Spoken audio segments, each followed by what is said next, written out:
Ladies and gentlemen, we are live from the Isle of Man in the UK.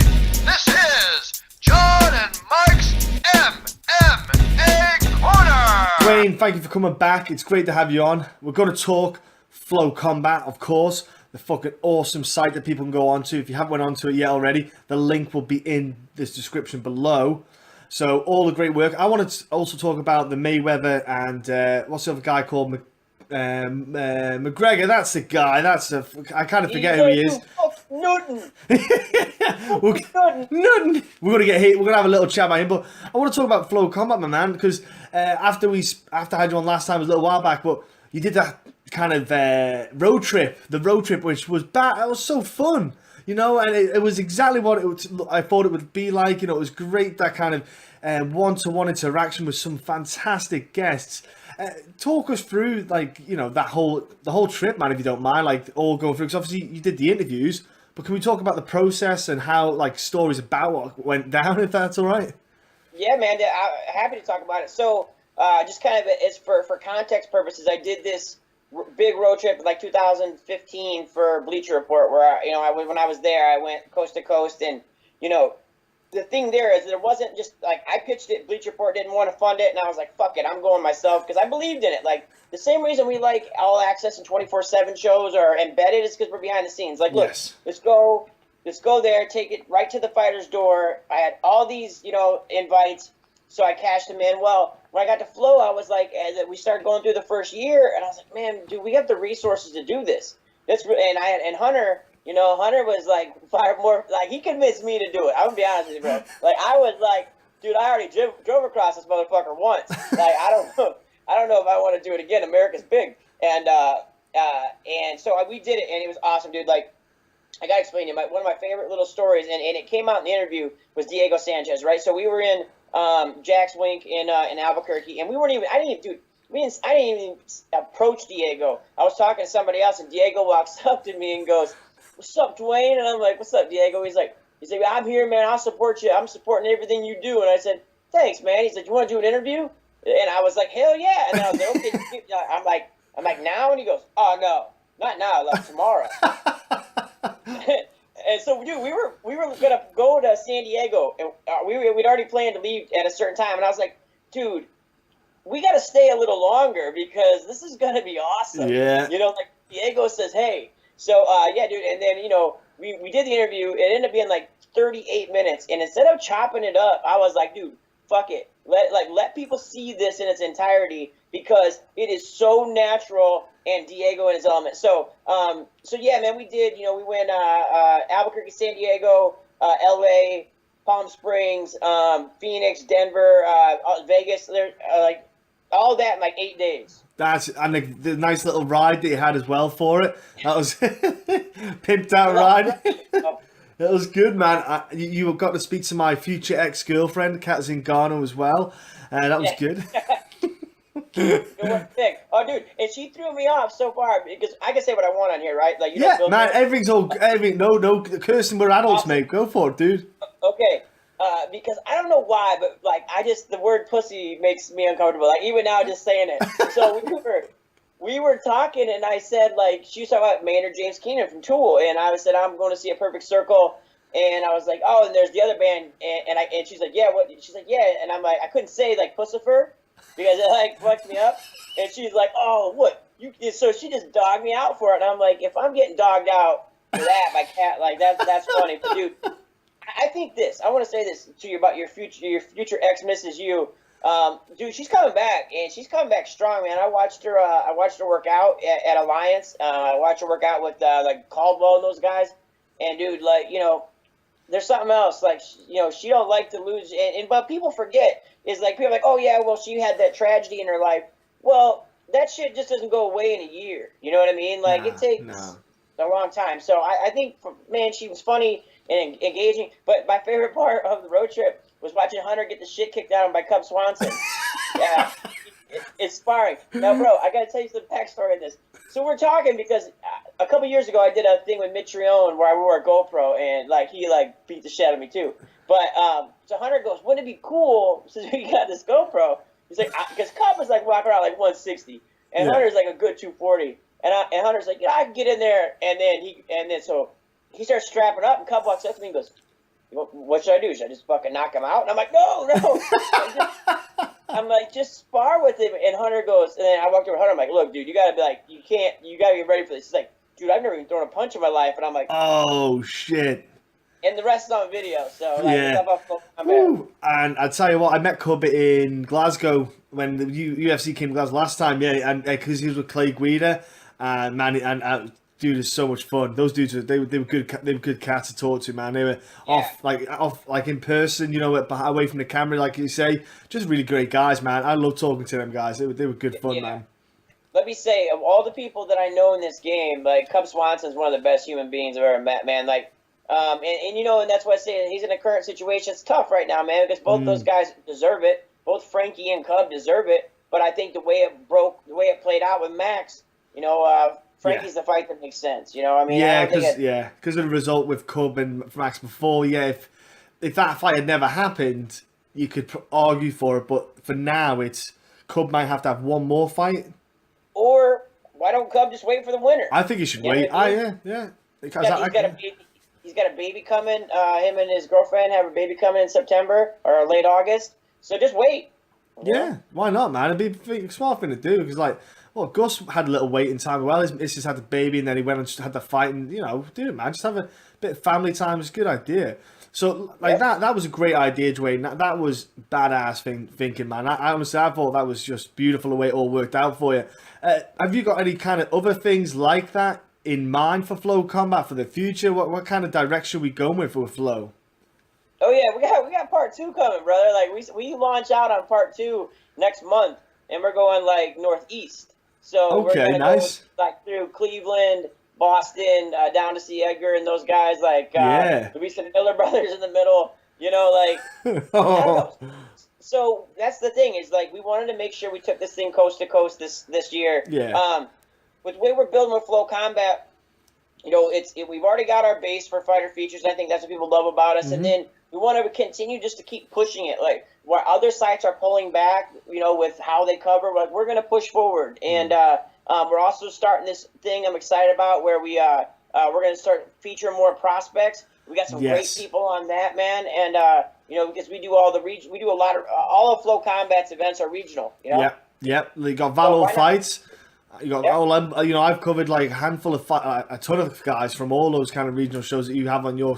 And you know, whenever I put the interviews up, I'll put the link in Flocombat to, you know, get everyone get out there because I love it. The fact that regional shows are getting that kind of the push.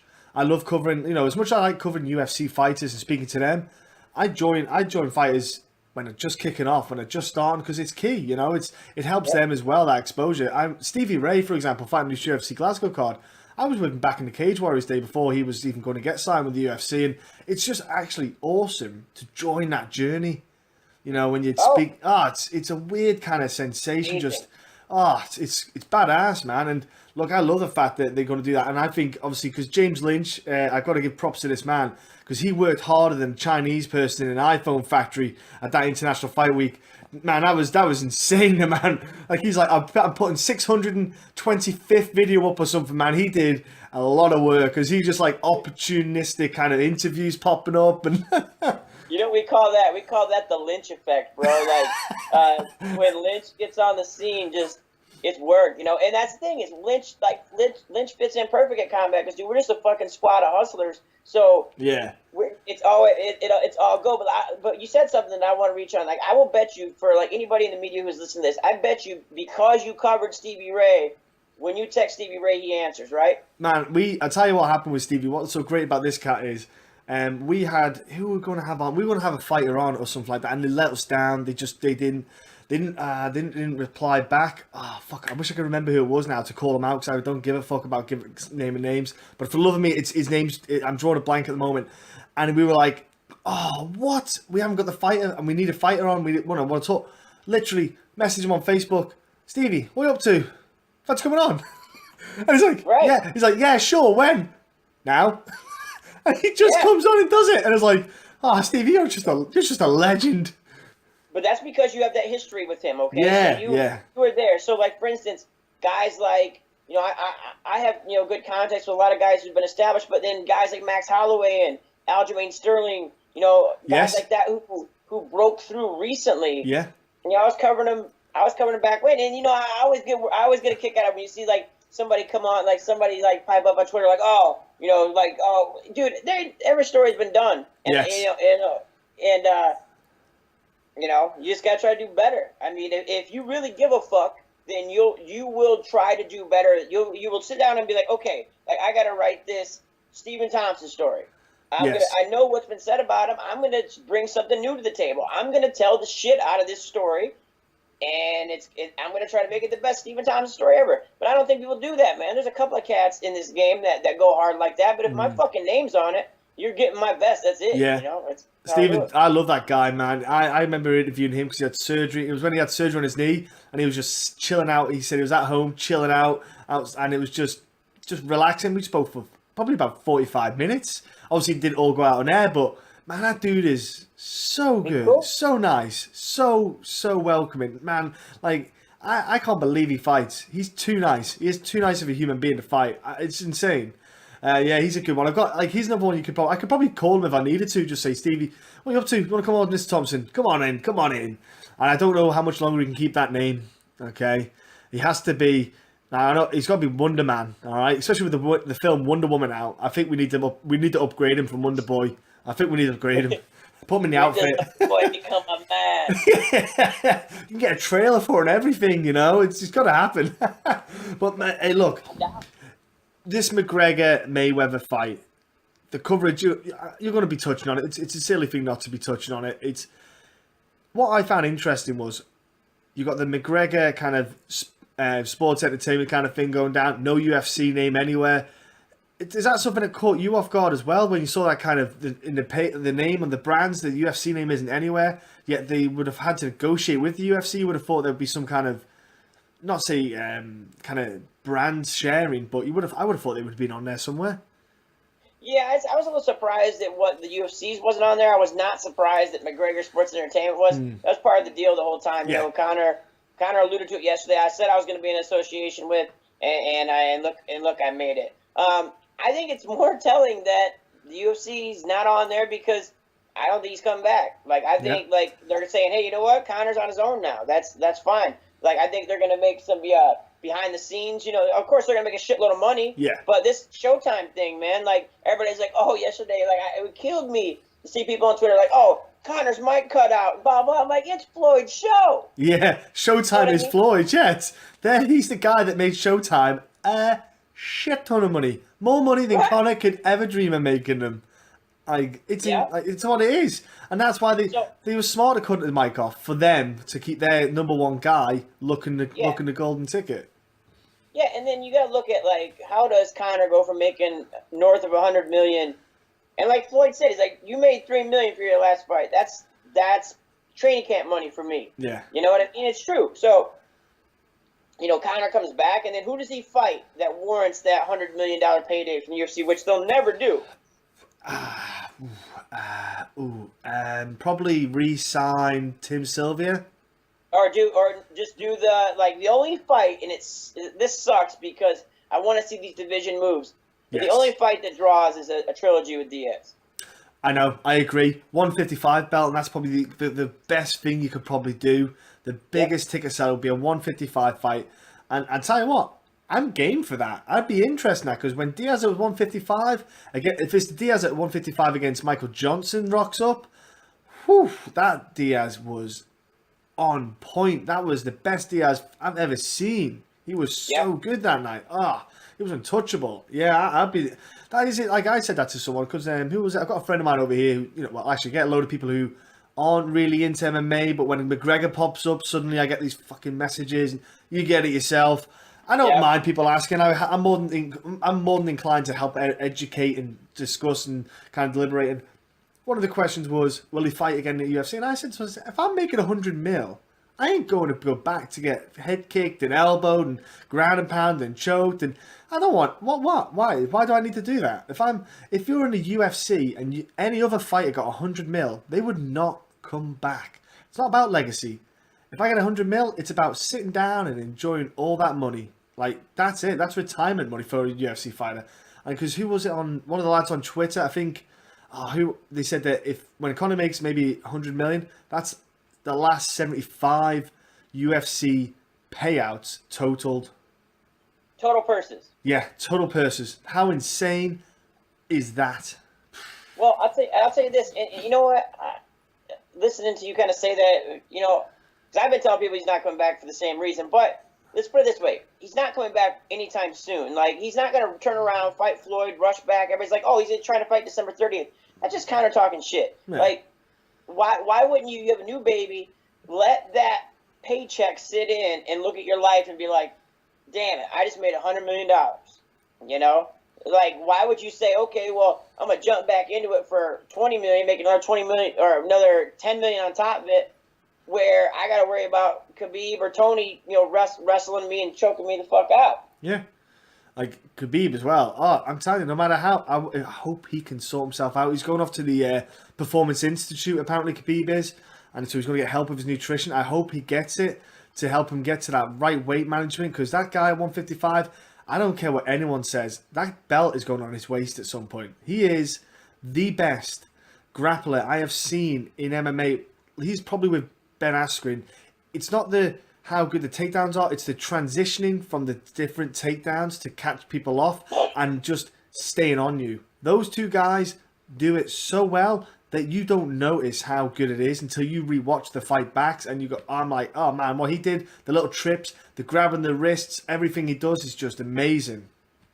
You know, it's what I'm saying. Like, you made the best comparison with Khabib and Askren, because there are guys that most guys are like, okay, I'm in a clinch, I'm okay, I can get out of it. With Askren and Khabib, if they get their fingers on you, like if they get a hold of you at all, one-handed or not, 20 seconds later you're on the ground. Like, that's how it works. Yeah.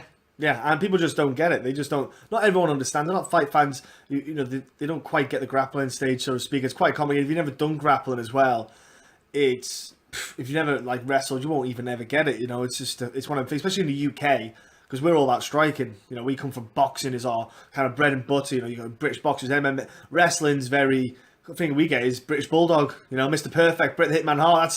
That's the kind of wrestling I'm talking about. Exactly, Mr. Flair. Oh man, that's the kind of stuff for me. But the presser itself, the numbers were insane on the live streams. Like I thought maybe you're going to hit a mil, but when I heard it's over 2.5, was it no 4.5 or something, 2.5 mil or something? It's in bonkers, man. I can't believe how much fire this has got. Like it's. Wow, like it's crazy. You kind of alluded to it a second ago, but how I can gauge a big fight is by how many of my neighbors or random people who know me at the grocery store, or like people who work in the packing at the grocery store come up and be like, "Hey man, so what's up with this?" And dude, I tell you what, I can't walk down my fucking street without somebody being like, "So what's really gonna happen here?" Like, I know, you know. And I tell them, but you know what they want me to say? Everyone, this is the gauge that I take with people, and I'm starting to kind of play with them, is they want me to say Conor has a chance. Yeah, Like, they want me to say, oh yeah, Conor's going to knock this motherfucker out, you know? Like, so what I do, instead of being like, nah, you know, Conor's, you know, like, I say, like, I start to give them, like, that glint of hope. Yeah. I'm like, well, I'll tell you this. Yeah. I'll tell you this, you know, Conor comes in there, beats up those arms and legs, hits everything, you know, makes it ugly, you know, and you know, wears Floyd down. And they're like, yeah. And then I'm like, and then you know, my wife would be like, you don't believe that? I'm like, fuck no, I don't believe that. You know, but you know what's important here? It's not this boxing match. It doesn't matter what happens between those two, in my opinion. What I'm happy about is both Floyd, and Conor being younger, they're gonna walk away with their senses intact, paid, rich people. It's an unforgiving sport, and so few walk away paid with money in the bank and their senses intact. So that's all you can hope.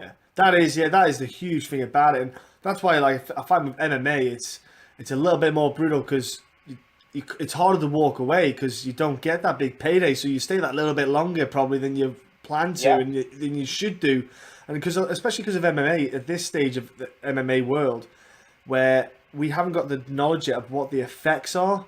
So like, it's not quite with boxing. You know, the early days you didn't quite have you didn't know the effects of all the head trauma. With MMA, it's too early to tell. You haven't got guys who fought in MMA who are in their 60s, 70s yet. You know, it's not there yet for us, so we don't know like the full effects of all those knockouts or chokes, etc. And you know, we don't know it yet, but it's one of them things where I think for the fight game itself, the money side, I'm so happy for like Gegard Mousasi, who just went, I'm this close for UFC title. I don't give a crap. I want to go, get paid, and get going. Now, it's important to note that Gegard is up on top of all Bo's zero fucks given list. Like, he's been a first teamer for a long time. Dude, I don't know if you've seen the video, but like me and Gegard and I go back a little bit, and I always get a crack at him because whenever I see him, I'm like, dude, like like just seeing you smile is like a fucking unicorn because it just doesn't happen. And dude, and then he got me at UFC 200 because the presser, he's like, hey, Duane. And I'll post the video on Twitter in case you haven't seen it. The one where he says I look like Leonardo DiCaprio. He's like, I bet your wife appreciates you, man. I'm like, dude, you just validated everything that I ever needed. Thank you. I'm like a Leonardo DiCaprio whose parents didn't care about it. You know, like had a real rough run of drugs in his 20s. Maybe into his mid 30s. Maybe. Oh man, I met Gegard in UFC Manchester on the when he fought Belfort.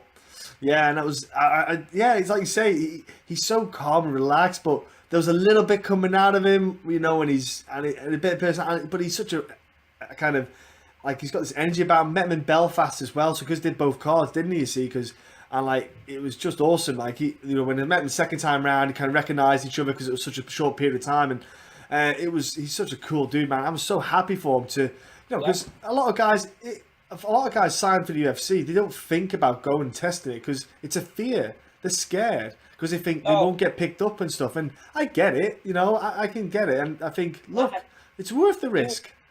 Yeah, dude, this conversation's changing, though. I mean, if you look at, say, Bader and you look at Mousasi, you know, for going to there. Then if you saw on Flocombat, I think earlier in the month, Super Prospect actually fights this Friday for Bellator, Logan Storley. Kid was Brock Lesnar's protege. He's undefeated, 7-0. He fought on the Sioux Fall cards for Flo and just fucking demolished.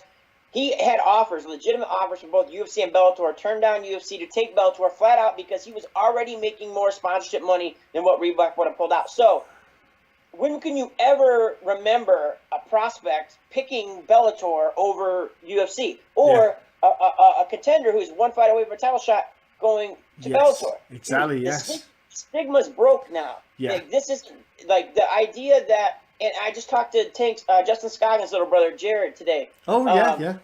And that's up on Flow. He didn't say that. Yeah, I'll go to Bellator, but he's like, dude, there's options. Whatever's going to feed me the best in my family. So, brother, I think I was in New York for Bellator, New York City, and I looked around and I saw a bunch of other media that I've never seen at a Bellator show before, and I'm like, shit's changing. Yeah.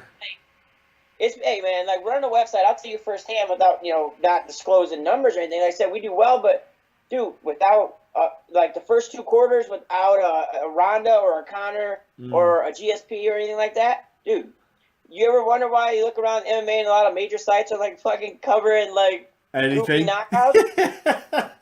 yeah, it's the clicks, man. It's the clicks. The traffic guys are hungry, dog. As soon as Derek Lewis tweeted about Travis Brown losing, everyone was like, I'm having that. Put on. We can tag Ronda.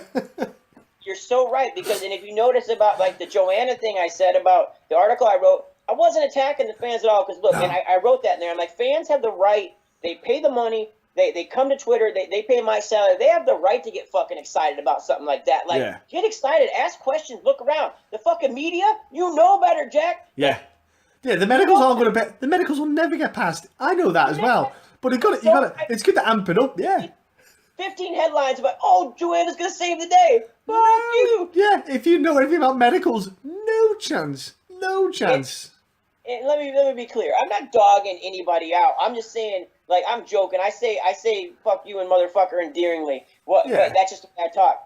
But I'm saying, like, we know better. So then these people, would do these headlines and then jump back and be like, "Oh, UFC sucks." It's like, wait a minute, you just furthered their promotional bullshit, and now you're saying they suck. So I don't know, man. I like when sites pick a lane, and like, so right now, this is the way I see it, and I could be wrong.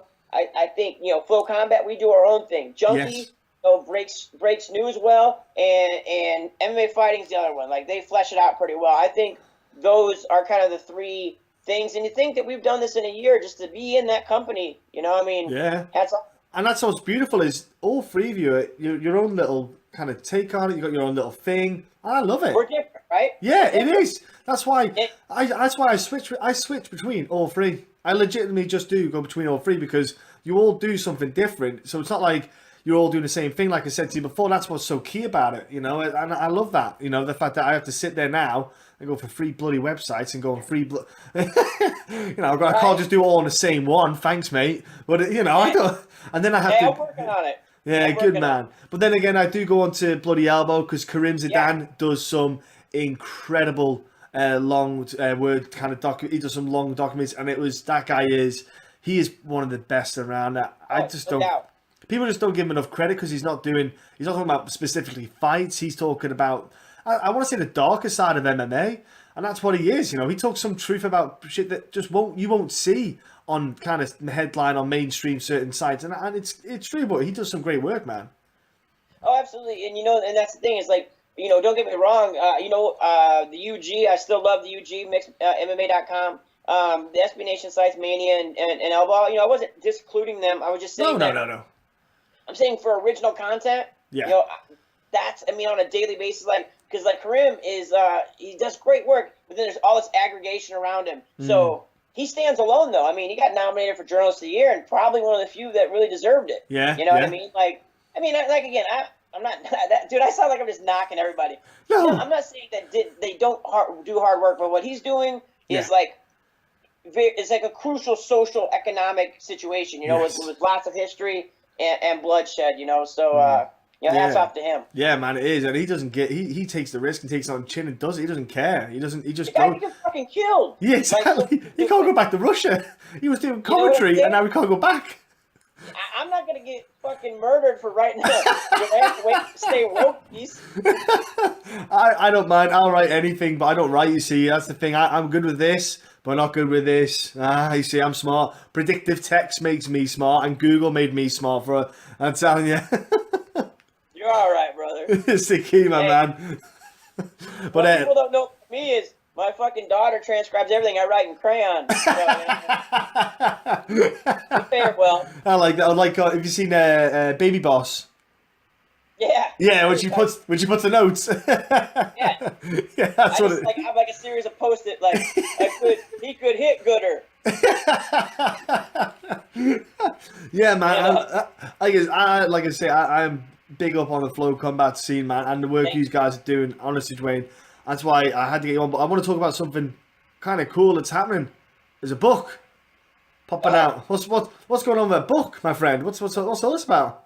Well, we touched on it a little bit, like with so I did that original road trip, okay, for Bleach Report, and it took a full year, from January to December, and when I got back from it, I was actually doing the Carlos Condit project for Junkie, that 6-parter thing that turned out pretty good. And I got approached by a publisher like, hey, that trip was awesome, but there's, we'd like to know more about it. And I remember, because I still had a bunch of stuff that I didn't use, like tape and audio. Yeah. And I remember going to my mentor and friend Thomas Gervasi, and I'm like, because I was like, yeah, I got a book offer, but I'm like, I don't want to fucking rehash these interviews, man. Like it's already told, it's all there, right? So Gervasi, this he's like the Godfather, he's like a Corleone. You're like, Finlay. He's like, why don't you tell? He's like, you can tell your fucking story. That's pretty good. Because I was like, and I thought about it, and I was like, you know what? I'm a big Hunter S. Thompson fan. I've been working kind of in a little bit of the Gonzo. You've seen some of the articles, I do that. And people, for those who don't know what Gonzo is, it's first person is like the cardinal rule. You can't do first person in journalism. Well, I'm not a journalist. I'm a storyteller. I'm a writer. So people relate enough to me where I've been able to use myself as a character, as a conduit, right? So they're like, okay, if it's seeing it through Finlay's eyes, I know Finlay, he's a compassionate, good dude, and then that allows them to be in the story. Yes. It's a risky thing. You have to take faith in the audience that you have the connection, and I built that. So what I did was I sat and thought, and I was like, you know what, I'm gonna tell my story because I have a wife, for 16 years, beautiful woman, and I have 2 great kids, and for me to leave as long as I left and to chase this thing that I was financing myself most of the time. It's like, hey, babe, sorry, I'm going, I'm going to take the car and go west for a month and a half and talk to fighters, and this money is just going to drain from my bank account, but here's the thing, like, I always say with my wife and I, like, I'm the kite and she's the rock, you know what I mean? Yes. Like, she holds shit down, and Yeah. and I'm in the fucking clouds all the time, so, and sometimes I almost blow away, like I have. So sometimes she'll throw that rock at the kite, like, but so that's what the book's about. Listen, man, I'm gonna tell you this, and this is the first time I ever said this, because publicly. But this book is gonna surprise some people because the only way I know how to do anything is to be honest. Yes. You know what I mean? So it was an awful, magical, wonderful, terrible year. You know what I mean? I lost my car. I don't know if you heard that story. My car got stolen in Arizona. So that happened. But that wasn't the bad part. So what it is that, so the publisher ran it through, and the reviews coming in, it's an experience book with some MMA, man. If you're a fight fan, you're going to fucking love it because you got, like, Cowboy, Condit, DC, Jones. You got all these guys in 2015, just hanging out and getting their personal side. A great story with Nick Diaz. So, also, I'll announce on here, too, I teamed up, I announced it on Twitter a day or two ago, but I'll talk about it. I teamed up with Tommy Toehold. Who is the shit? Who is... Dude, amazing. Yeah. And I promise you, what you're going to see for promotion for this book, you've never seen for a book before. Tommy took, like, 5 of the excerpts from the story and made, like, animated short. Oh, fucking yes! Get out of here! Oh, God damn it. I'll tell you this. The one that I think you'll see first is the Nick Diaz experience. You're going to love it. It was about me and Nick in Vegas. That's the first anybody's ever heard this. I'm saying it on your show. I am fucking buzzing, Dwayne. Oh, man, I am so happy. I feel like messaging Tommy saying, fucking get online. Get him online now, Tommy. Dude, and I'll tell you, and I've been working with Tommy Toehold for this, and man, just what an incredible dude. To the belief in the book, where we're going with it, this was his idea. And yeah, man, I'll tell you this. I know that there's going to be some shit like comes out of this book with me personally. Just people get to see kind of a little more darkness than they probably have. I'm such a positive guy, but dude, this book would be a great example of what it takes for dreams to come true. Like, no bullshit. Like, the American dream's out there, and I'm a fucking hard guy to get down. But there were some breaking points in that where I was like, am I a fool for putting everybody through this? Like. To write about fucking face punching, why do I feel like I have to? You know why? And here's what I figured out is because when I see these guys and I'm around them, they get me, because I get them. They know I'm there to figure like, hey, I'm going to listen and figure out something about you that I'm going to make them understand you now. Because when I look at a guy like Frank Yeager, right? Great family man, nice as hell. But when he's in that shit, man, something changes. Like an animal comes out. Oh yeah. That's what I want to know about. And when you can explain that to somebody, so yeah, dude, this book, I'll tell you this, like, there's a lot of Hunter S. Thompson comparisons coming in, which I'm happy and flattered. I don't belong in that category, but I mean, there's some funny shit, but it's everything, man. It's life. It's life is what it is, Dwayne. That's what we want. People want life. They don't want to sit there and look at this sugar-coated little story where, everything was fucking awesome every day. Everything is awesome. Ain't the bloody Lego movie, do you know what I mean? It ain't Lego movie, son. It's real life, and that's what people connect to is real life. Because if you can sit there and say, I had a shit day, everyone goes there, I have a shit day too. Like Monday morning, that's a shit day for everyone. I'll tell you this, and this is what you need to know about me is, dude, I'm 38. I've had 4 bad days in my life, and this is why I say 4 bad days is because if it's a day that I can't take any positive from at all, learn anything small, if it's just that bad, then yeah, that's a fucking bad day. I've only had a few of them. I had a lot of rough days, but not bad. So this is you know, I look at this book coming out, and I know it's going to change a lot for me because it's just, I mean, it's not, there's no way it doesn't connect. You know, I think it just furthers what we're doing at Flocombat. You know, they'll be like, people will be like, oh, look, they're just more real. Yeah. And that's the thing that we get is we get like the people's MMA, people love it, you know, because we're real. So that's key. Yeah. So after this fucker drops on the pre-order comes out on August 8th. So in a month from now on Amazon you can get pre-order it. The book comes out on Halloween. Tommy Tohold's cartoon will be out right around pre-order. So you only got a month to wait. So is it a digital and hardback? Is it what's it going to be? Yeah.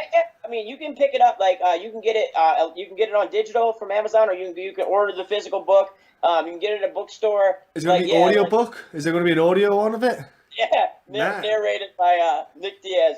I was going to say, like, it was Tommy Tohold narrated, that'd be fucking brilliant.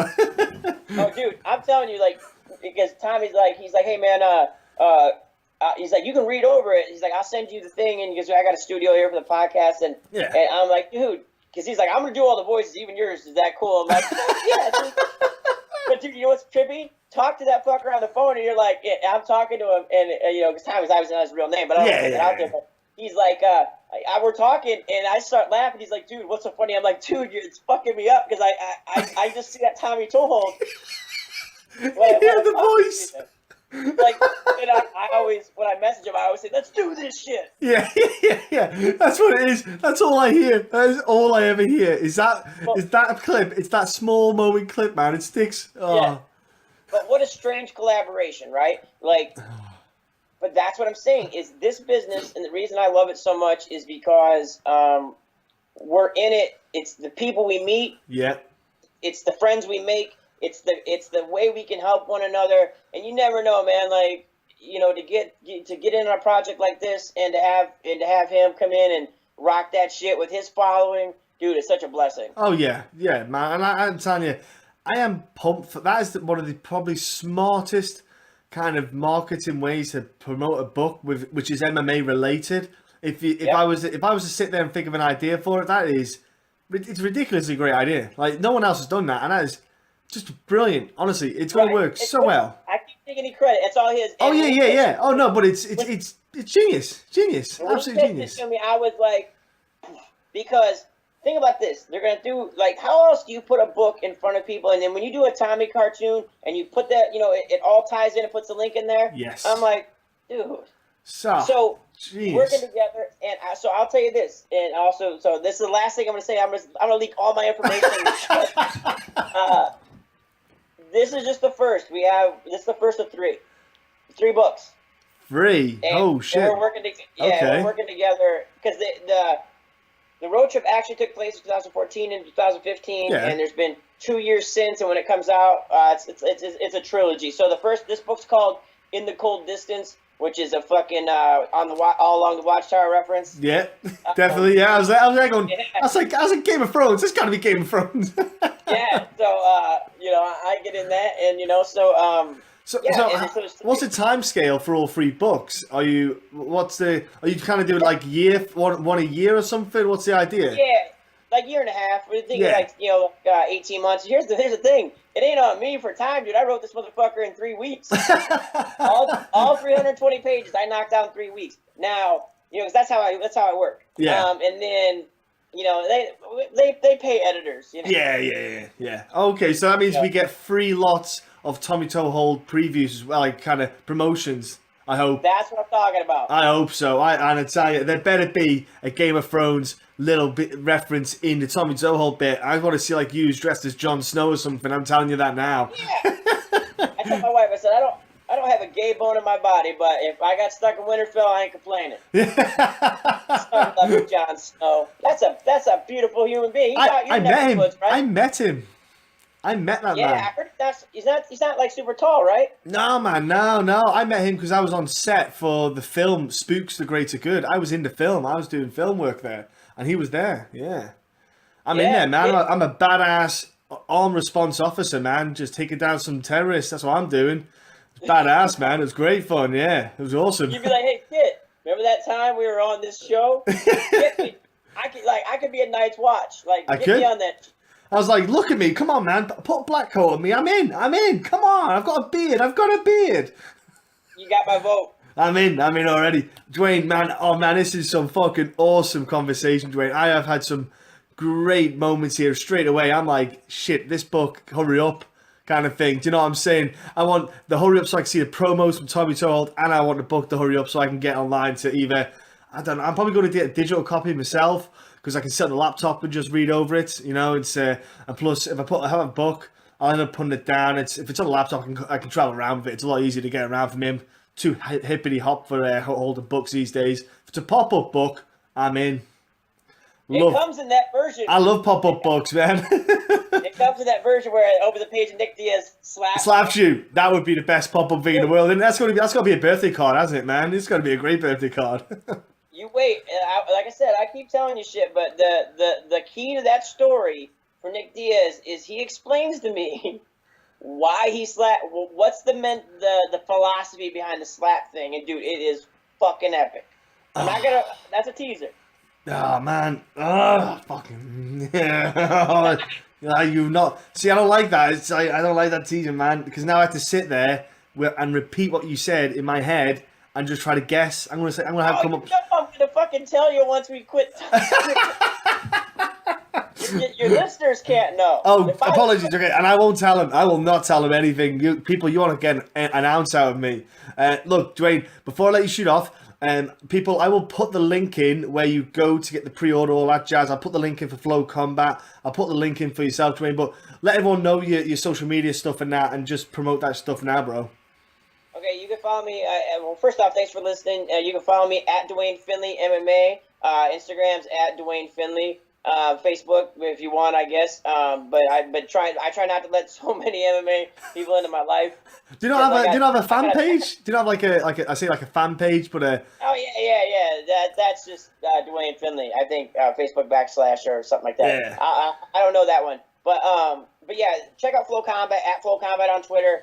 We always have great shit. We have some cool stuff coming out tonight. All this week. Kevin Lee, hot one today about him wanting to smash Gagey. And a bunch more. So thanks for listening. It was awesome rocking with you, my brother, and I'll be back soon.